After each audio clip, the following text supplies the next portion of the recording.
एक समय की बात है। नगर में रहने वाला कबीर नाम का एक लड़का अपनी जिंदगी से बहुत निराश था। उसकी निराशा का कारण यह था कि वह अब तक कुछ भी नहीं कर रहा था। उसके माँ बाप उसे ताने मारते कि तेरे सारे मित्र कुछ ना कुछ कर रहे हैं, लेकिन तू अभी भी घर में ही बैठा हुआ है। मित्रों के बीच भी अक्सर उसका मजाक ही बनता। वह कहीं जाता तो लोग उससे पूछते कि क्या कर रहे हो। उसे यह बताने में बड़ी शर्म आती कि अभी वह कुछ भी नहीं कर रहा। धीरे धीरे उसने रिश्तेदारों के यहां जाना और लोगों से मिलना जुलना कम कर दिया। वह ज्यादातर समय अपने घर में ही बैठा रहता। वो अकेले में रोता, भगवान को कोसता और अपनी किस्मत को दोष देता। अब उसे अपनी जिंदगी बोझ लगने लगी थी। कभी कभी वह सोचता कि जब वे कुछ करने के लायक ही नहीं है तो फिर उसके जिंदा रहने का भी क्या फायदा, उसे तो मर जाना चाहिए। एक दिन वे अपने नगर की एक सड़क से गुजर रहा था। तभी उसने देखा कि एक गुरु दुख के ऊपर प्रवचन दे रहे हैं। वह भी वहीं भीड़ में पीछे बैठ गया और गुरु के प्रवचन सुनने लगा। गुरु बोल रहे थे कि दुख एक गुरु की भांति होता है जो हमें जीवन की सच्चाई दिखाता है और हमें सही से जीवन जीने का तरीका सिखाता है। आप चाहें तो अपने दुख रूपी गुरु से जीवन जीना भी सीख सकते हैं और चाहे तो उस दुख में डूबकर बैठकर रो भी सकते हैं। कबीर भी गुरु की ये सारी बातें ध्यान से सुन रहा था, लेकिन उसे गुरु की ये बातें सही नहीं लगी। उसने खड़े होकर कहा, दुख कुछ भी सिखा कर नहीं जाता, सिर्फ पीड़ा देकर जाता है। दुख की पीड़ा अनंत होती है। ऐसा लगता है इसके बाद कुछ भी नहीं होने वाला, कुछ भी नहीं मिलने वाला। मृत्यु भी उसके सामने छोटी लगने लगती है। गुरु ने कहा, आखिर क्या दुख है तुम्हें? कबीर ने अपना सारा दुख गुरु के समक्ष कह सुनाया और पूछा, क्या आपके पास मेरे इस दुख का कोई समाधान है? यह सुन गुरु मुस्कुराए और बोले, जिस दिन तुम्हारे जीवन में सच्चा दुख आए उस दिन मेरे पास आना, मैं तुम्हारे दुख का समाधान अवश्य करूंगा। इतना कहकर गुरु वहां से चले गए। कबीर ने सोचा, क्या मेरा दुख सच्चा नहीं है? क्या जिसने से गुजर रहा हूं वो छोटा है? कोई भी मेरे दुख को नहीं समझ सकता। जब मां बाप नहीं समझ पाए तो गुरु के समझेंगे। अपने दुखों से परेशान होकर कबीर ने एक निर्णय लिया कि अब वह कुछ करके दिखाएगा। उसने एक छोटा सा व्यापार शुरू किया, लेकिन उसमें उसे सफलता नहीं मिल रही थी। पर उसके घर वाले खुश थे कि वह कुछ तो प्रयास कर रहा है। वह अपने व्यापार में जुटा रहा और उसे धीरे धीरे सफलता भी मिलने लगी। फिर उसने रफ्तार पकड़ ली और सिर्फ 3 साल के अंदर ही वह एक बड़ा व्यापारी बन गया। अब कबीर के चारों तरफ ऐसे बहुत से लोग थे जो उसकी चिंता करते थे, उसे पसंद करते थे, उसके काम की प्रशंसा करते थे। अब उसके घर वाले भी उसकी प्रशंसा करते नहीं थकते थे। दिन प्रतिदिन उसके मित्रों की संख्या बढ़ती जा रही थी। अब वो अपनी जिंदगी से बहुत ही खुश था। उसके कुछ मित्रों ने उसे सलाह दी कि जब तुम बड़े व्यापारी बनकर इतने खुश हो तो सोचो कि अगर तुम इस नगर के, इस राज्य के सबसे बड़े व्यापारी बन जाओ तो तुम्हारे पास कितना सुख होगा, कितने लोग तुमसे जुड़ना चाहेंगे, तुम्हारा कितना यश फैलेगा। स्वयं राजा भी तुमसे मित्रता करना चाहेंगे और जरूरत पड़ने पर तुमसे ही धन उधार लेंगे। मित्रों की यह बात कबीर के मन में घर कर गई। अब उसने और भी धन कमाने का प्रयास शुरू कर दिया, लेकिन उसे यह सब कुछ बहुत ही जल्दी चाहिए था। वह सब कुछ प्राप्त करने में अपना ज्यादा समय बर्बाद नहीं करना चाहता था। इसीलिए उसने ऐसे भी कार्य करने शुरू कर दिए जो उचित नहीं थे। उसने बड़ी मात्रा में अपने मित्रों से धन उधार लेना शुरू कर दिया। ज्यादा मुनाफा कमाने के लालच में अपने सामान में मिलावट करने लगा। उसने दूसरे व्यापारियों के खिलाफ षड्यंत्र भी रचे, उन्हें डराया धमकाया। जैसा जैसा उसके मित्र उससे कहते गए वही करता गया। वह इन तरीकों से ज्यादा धन तो कमा रहा था, लेकिन अब उसके जीवन में सुकून नहीं रह गया था। उसके मन की शांति गायब हो गई थी। उसे रातों में नींद नहीं आती थी। सुख साधन की सारी वस्तुएं होने के बाद भी उसे किसी में सुख नहीं मिल रहा था। एक दिन कबीर अपनी बग्गी में सवार होकर कहीं जा रहा था। तभी रास्ते में उसे गुरु का आश्रम दिखा। वह रुक गया। वह गुरु के पास जाकर बोला, गुरुदेव, आपने कहा था कि जब तुम्हारे जीवन में सच्चा दुख आए तब मेरे पास आना। अब मैं बहुत दुखी हूं। मेरे रातों की नींद गायब हो गई है। मुझे कहीं सुकून नहीं मिल रहा। इस तरीके से कबीर ने अपनी सारी समस्या गुरु के सामने कह सुनाई। गुरु ने कहा, जब तुम मुझसे पहली बार मिले थे तब भी तुम किसी दुख में थे। तुमने उस दुख से क्या सीखा? कबीर नहीं कहा, मैंने सीखा कि सिर्फ सोचने और चिंता करने से कुछ नहीं होता। अपनी सोच को सच करने के लिए कर्म करना पड़ता है और सिर्फ कर्म करने से भी कुछ नहीं होता। अपने कर्म को अंतिम पड़ाव तक ले जाना भी आवश्यक होता है। चाहे रास्ते में कितनी मुश्किलें आईं, मन कितना ही निराश हो, कितना ही लगे कि अब आगे कुछ भी नहीं होने वाला, तब भी यह मानकर चलो कि मैं जो भी कर रहा हूं उसमें सफल अवश्य होगा। लोग सिर्फ सफल व्यक्ति को ही सम्मान देते हैं, फिर चाहे कोई कितना ही अच्छा क्यों ना हो, वह लोगों की नजरों में होता है। यह सब सुन गुरु मुस्कुराए और बोले, यह असली दुख नहीं है। जब तुम्हारे जीवन में असली दुख आए तब मेरे पास आना, मैं उसका समाधान अवश्य करूंगा। कबीर नहीं जाते समय गुरु को सोने के सिक्कों से भरा घड़ा भेंट किया। खड़ा देखकर गुरु ने कहा, यह मेरे किसी काम का नहीं, इसे उस पेड़ के नीचे गड्ढा खोदकर दफना दो। कबीर ने गुरु के कहे अनुसार घड़े को पेड़ के नीचे दफना दिया और वहां से चला गया। कुछ दिनों तक तो व्यापार अच्छी तरक्की कर रहा था, लेकिन गलत व्यापार की वजह से ही धीरे धीरे उसे व्यापार में घाटा होने लगा। उसकी सारी धन संपदा धीरे धीरे खत्म होने लगी और एक दिन ऐसा आया जब उसके पास कुछ भी नहीं बचा और वह कर्जे से लग चुका था। लेकिन वह निश्चित था, क्योंकि उसने सारा कर्ज अपने मित्रों से ही लिया था। मैं सोचता था कि उसके मित्र बुरे समय में उसका साथ देंगे, लेकिन ऐसा कुछ भी नहीं हुआ। बुरा समय आते ही मित्रों ने ही सबसे पहले अपना उधार मांगना शुरू किया और उधार वापस न करने पर जान से मारने की धमकी भी दी। उसके शुभ चिंतक, उसे चाहने वाले सब उससे दूर हो गए। उसके वो मित्र जो उसके साथ मौज मस्ती किया करते थे, अब उससे दूर भागने लगे। उसके परिवार वाले उसे उसकी गलतियां और कमियां गिनाने लगी। उसकी सारी संपत्ति नीलाम हो गई और उसके पास कुछ भी नहीं बचा। उसने अपने पिता से सहायता मांगी तो पिता ने कहा, मेरे पास ये थोड़ी सी ही संपत्ति है, अगर मैं यह भी तुम्हें दे दूंगा तो तुम्हारी मां को कहां रखूंगा? इस संपत्ति हमारा आखिरी सहारा है। कबीर के भीतर बहुत गहरा दुख। उसके आसपास ऐसा कोई भी नहीं था जो उसके दुख को समझ सके, उसे संभाल सके। लोगों से मिले इस धोखे और विश्वासघात की वजह से वह अंदर तक टूट गया। उसे लगने लगा, अब जीने का क्या मतलब? अब तो मृत्यु हुई एकमात्र सहारा है, वो है आत्महत्या करने। एक भारी की तरफ जा रहा था कि तभी उसे याद आया, गुरु ने कहा था, जब तुम्हारे जीवन में असली दुख आए तब मेरे पास आना। कबीर गुरु के पास गया और अपना सारा दुख के सुनाया। वहीं आंखों में आंसू भरकर बोला, मेरे इस दुख का समाधान कीजिए। गुरुदेव गुरु ने कहा, जब तुम्हारे जीवन में असली दुख आए तब मेरे पास आना, मैं उसका समाधान अवश्य करूंगा। कबीर ने कहा, क्या अभी जो मेरे जीवन में घट रहा है वो दुख नहीं है? आखिर असली दुख होता क्या है? गुरुदेव गुरु ने कहा, सबसे पहले तुम ये बताओ कि तुमने अपने इस दुख से क्या सीखा?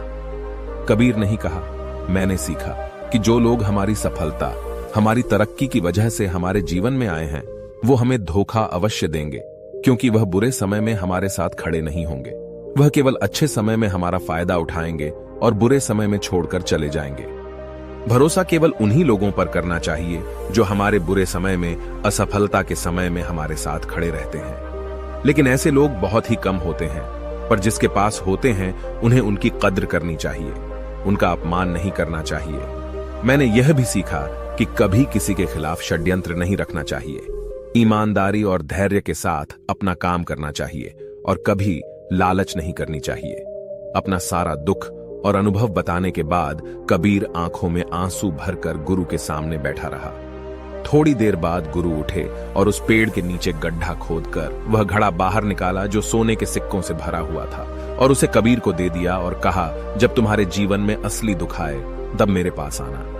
कबीर ने गुरु को धन्यवाद दिया और उन्हें प्रणाम कर वहां से चला गया। उसने उस ढंग से एक छोटा व्यापार शुरू किया। अब वह एक छोटा व्यापारी बनकर भी खुश था। उसने पूरी लगन और ईमानदारी से व्यापार किया। देखते ही देखते वह अपने नगर का फिर एक बड़ा व्यापारी बन गया। उसका जीवन खुशियों और सुविधाओं से भर गया। लेकिन कोई कितना भी अच्छा हो, कितना भी अच्छा काम करें, दान करें, पुण्य करें, लोगों की मदद करें, लेकिन जीवन में दुख तो आता ही है। तो कबीर के जीवन में भी दुख आया। उसके माता पिता की मृत्यु के रूप में वो दोनों एक ही दिन मृत्यु को प्राप्त हो गए। कबीर अपने माता पिता से बहुत प्रेम करता था, इसलिए उसे उनकी मृत्यु से बहुत गहरा आघात पहुंचा। वह उन दोनों के पार्थिव शरीर को शमशान घाट ले गया, जहां उनकी अंतिम क्रिया की गई।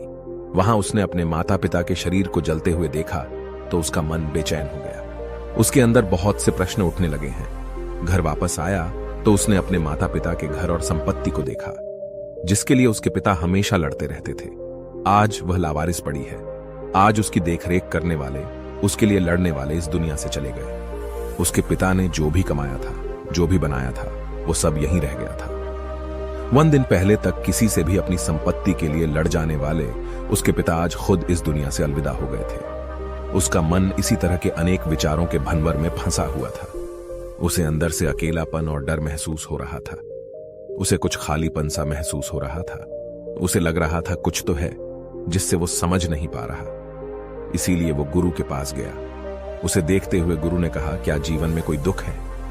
कबीर नहीं कहा, वैसे तो जीवन में कोई दुख नहीं है गुरुदेव, सब सुख है, सब अच्छा चल रहा है, लेकिन आज मेरे माता पिता की मृत्यु हो गई। इस घटना से मेरा मन बहुत दुखी और बेचैन है। गुरु ने कहा, इसमें दुखी होने वाली कौन सी बात है? 1 दिन तो सभी के प्रियजनों को मरना ही है। हमेशा जीवित ना तो कोई रहा है और ना ही कोई रहेगा। एक दिन तो तुम्हें भी मरना ही है। हो सकता है कल ही मर जाओ या आज भी मर सकते हो। कबीर ने कहा, ये आप क्या कह रहे हैं? गुरुदेव कि मैं भी मर जाऊंगा, पर मैं तो अभी जवान हूं। गुरु ने कहा, इस भ्रम में तो सभी जी रहे हैं कि मृत्यु दूसरों को आती है, बूढ़ों को आती है, लेकिन बूढ़ों के सामने ही जवान मर जाते हैं, बच्चे मर जाते हैं। मृत्यु का किसी की उम्र से कोई संबंध नहीं है, तो सबको अपना बना लेती है। गुरु की यह बातें कबीर के मन में घर कर गई और वह चुपचाप वहां से चला गया।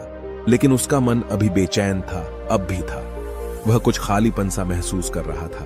वह पूरे दिन अपने बारे में सोचता रहता कि वह कौन है, इस दुनिया में क्यों आया है, क्या सिर्फ चीजों का उपयोग करना और मरना ही जीवन का लक्ष्य है? ऐसे ही बहुत से प्रश्न उसके मन में लगातार उठ रहे थे, लेकिन उसे अपने किसी भी प्रश्न का उत्तर नहीं मिल पा रहा था और उसका दुख दिन प्रतिदिन बढ़ता जा रहा था। इसीलिए कुछ दिनों बाद वह फिर गुरु के पास पहुंचा और बोला, गुरुदेव, मैं बहुत दुखी हूं क्योंकि मैं यह नहीं जान पा रहा हूं कि मैं कौन हूं और इस दुनिया में क्यों आया हूं। यह सुन गुरु मुस्कुराए और बोले, आज पहली बार तुम्हारे जीवन में सच्चा दुख पैदा हुआ है। वास्तव में यही है जो दुख कहलाने के लायक है कि हमें पता नहीं कि हम कौन हैं, क्यों आए हैं, क्या करना है, कैसे करना है। कबीर नहीं कहा, गुरुदेव मेरे इस दुख का समाधान कीजिए।